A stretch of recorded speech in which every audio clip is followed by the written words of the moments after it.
Sherman called Baker Mayfield out and claimed he didn't shake his hand before the game. He called it Bush League and said that Baker showed little respect to his opponents. Video reveals later that Baker did in fact shake Sherman's hand as well as other 49er players. Sherman later apologized on the Pat McAfee show to Baker. What do you make of this supposed controversy, Jordan Love?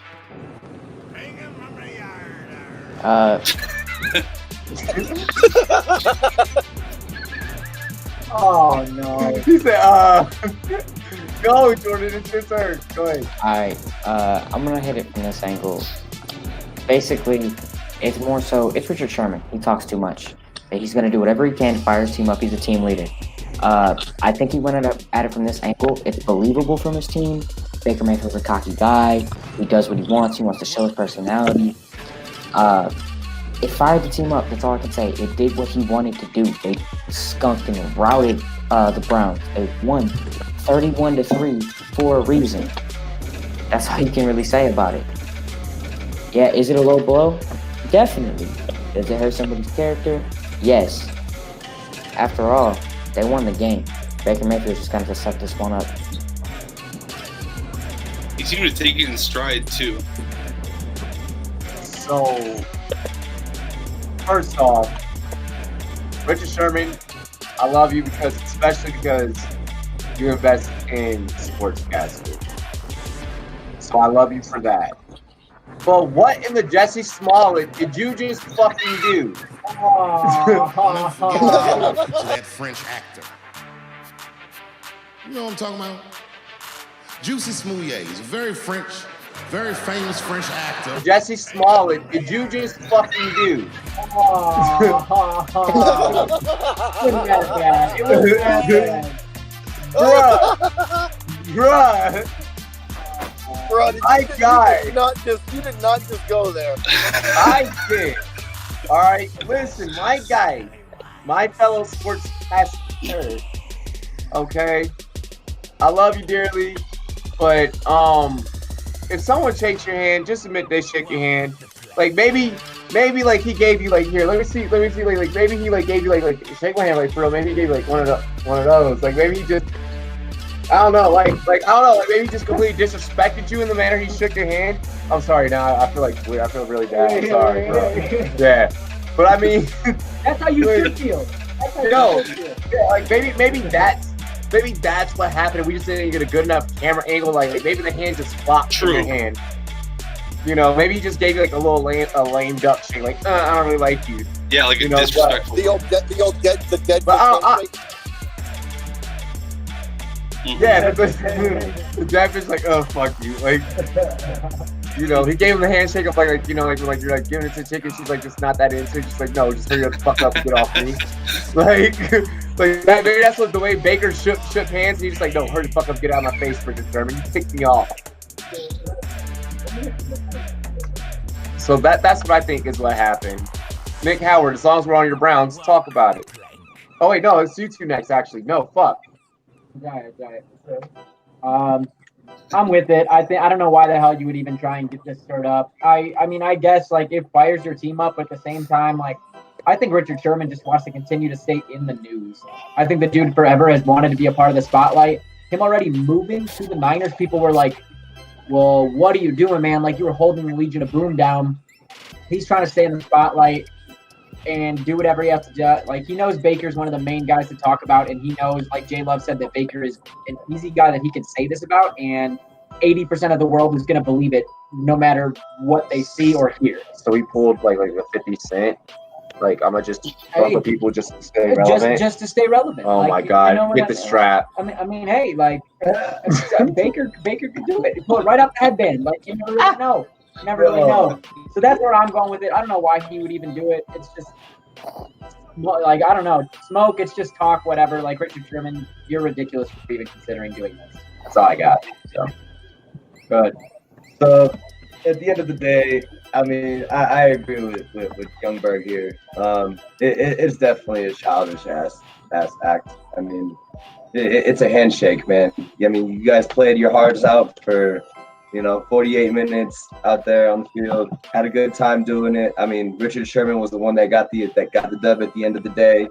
I mean, it was a big enough loss. Why you still got to mess with the little man? You know what I'm saying? Yeah. Callum, go ahead. Yeah, that was confusing. Yeah, man. I think it's kind of childish. Like, I love the use of the Jussie Smollett. he went half full retard with that one. That was cold. That was cold. He went full That was retard. great. But I could kind of like see it a little bit if like, because all competitors, they look for something like that to like stir them up and get them motivated. So I can kind of see that on Sherm's end. But it was kind of petty. And I do listen to the Pat McAfee show too. And he mentioned that like there was four captains for them, 5 for us. So he was the odd man out. Like everybody immediately like started like dapping and shaking with each other. And he was kind of just standing there for a second. So it was probably awkward. If you're that like odd man out and everybody else is immediately like chopping it up with each other, like you're gonna stand there and kind of like look a certain way for a half a second until somebody's freed up to say what's up. And to like I just think it's like it's kind of petty. And Baker's the type of dude I feel like that would like he has a history of like being known to be cocky, and I think Sherm kind of came in like with that like bias, like without even like knowing him and just painting a bad picture, like I don't know, thought up something that really wasn't it. But Baker's not like that, and a lot of those competitors, I'm like that. If we were at center field, or I'm just gonna give you like one dab and then I'm out. Like I gotta go to work, dude. Like I gotta beat you. Like I gotta put food on the table. Like I'll be kiki ha-ha it up with you after the game. But I can kind of like basically like being awkward about it.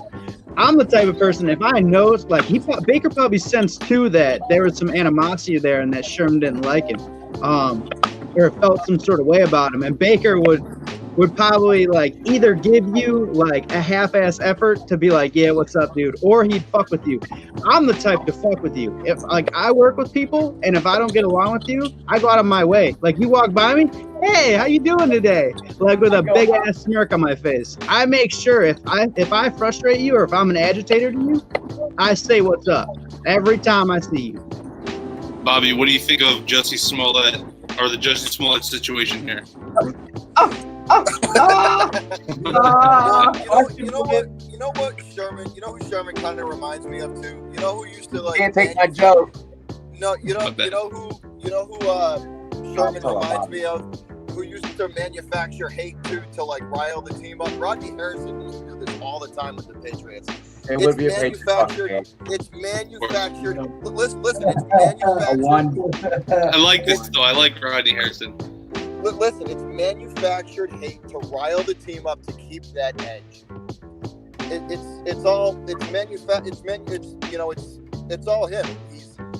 This makes me question the Michael Crabtree thing. Sorry, I had to throw that in there. Yeah, but this is what I'm saying. It's manufactured hate. Like it's to keep the edge on the team, and he's doing it for a reason because it keeps him sharp. You know. So you know what, Bobby? I wouldn't put anything. I wouldn't like. It's a different take. Like I just think Sherman's like. I think he might have just like I don't put too much into it because I just think it's just fake animosity. You know what, Bobby? You manufacture hate every time that a take has not jack shit to do with the Patriots. Facts. And you fucking manufacture a way to make you deal with the Patriots. All right. He showed a little humility too, like in saying something after the fact on the Pat McAfee show. Like he could have doubled down and been a dick about it, or like really put like more animosity behind it or more behind it than it was. If he would have been like, no, I'm not reaching out. No, I'm not apologizing. No, I'm not talking to the man. But he kind of showed like humility. He showed that he might have like played that card a little too hard. Embellished a little bit. That's what I mean. That's what I'm saying. So like it's all he was trying to do is keep the edge on the defense. That's all. That's all. I like that take though. I like that take, Bobby. It's different. You know about Baker, man. Like Baker isn't the kind of guy, in my opinion, to like see like his idol or one of the best corners in the league and to be like, oh my goodness, Richard Sherman, like, it is an honor to meet you, man. I can't wait to play against you. Like, I feel like Baker would have just been like, oh, Richard Sherman, like, what's good, man? Like, you know, and just like casually shake his hand. I feel like Richard Sherman was looking for like, Rich, oh my goodness, man, it's an honor to get to play against you, you know, kind of thing in Baker Mayfield. So he's just laid back, just like, what's good, man? Like Nick said, I'm about to get ready to go to work, man. Have a good game later. And Richard Sherman was expecting like a full-blown, like, first time meeting Richard Sherman, you should be in awe type of thing. And it just wasn't the thing. So. Respect him more. Yeah, like really Sherman wanted the knob job, and Baker was like, fuck off. Baker was like, dude, I'm about to throw touchdowns on you. Obviously didn't work out, but, you know. Thanks for watching Rumboyz After Dark clips. Remember to join us next Friday at 9 p.m. Eastern Time, live exclusively on Rumboyz.com, Sportscaster.com, and YouTube. Remember to go to Rumboyz.com for more sports. The sign-up is free, the membership is free, dilly-dilly, and God bless.